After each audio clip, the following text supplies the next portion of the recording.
నువ్వు ఒక 4-5 నెలల కిందట కవిత ఢిల్లీలో జైల్లో ఉన్నప్పుడు నువ్వు ఢిల్లీకి వచ్చి నా దగ్గర టైం తీసుకొని మా ఇంటికి వచ్చిన మాట వాస్తవం కాదా? ఇంట్లో సీసీ కెమెరాలు ఉన్నాయి, నేను తీసి మీడియాకి ఇస్తా. నువ్వు ప్రెస్ మీట్ పెట్టి దీనికి సమాధానం చెప్పు. మా ఇంటికి వచ్చి ఏం మాట్లాడినారు? మేము చేసిన అవినీతి అన్నీ కూడా ఈడీ సిబిఐ రాకుండా, లేకుంటే కవితను బయటికి వదిలేదానికి ఏర్పాటు చేయండి. మేము బీఆర్ఎస్ పార్టీ దేనికైనా సిద్ధం.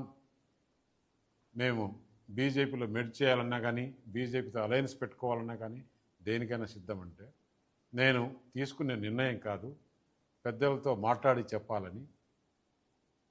పెద్దలతో మాట్లాడిన తర్వాత మనం ఎలక్షన్స్లో ఏం చెప్పాం? ఈ బీఆర్ఎస్ పార్టీ అవినీతి పార్టీ, దీంతో కలిసే సమస్య లేదు. అయినా కూడా బీఆర్ఎస్ పని అయిపోయింది.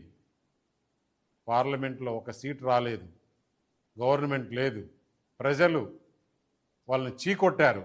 అటువంటి వాళ్ళతో మనం కలిసే సమస్య లేదని చెప్పిన తర్వాత నువ్వు ఎంత బాధపడి మాట్లాడావు.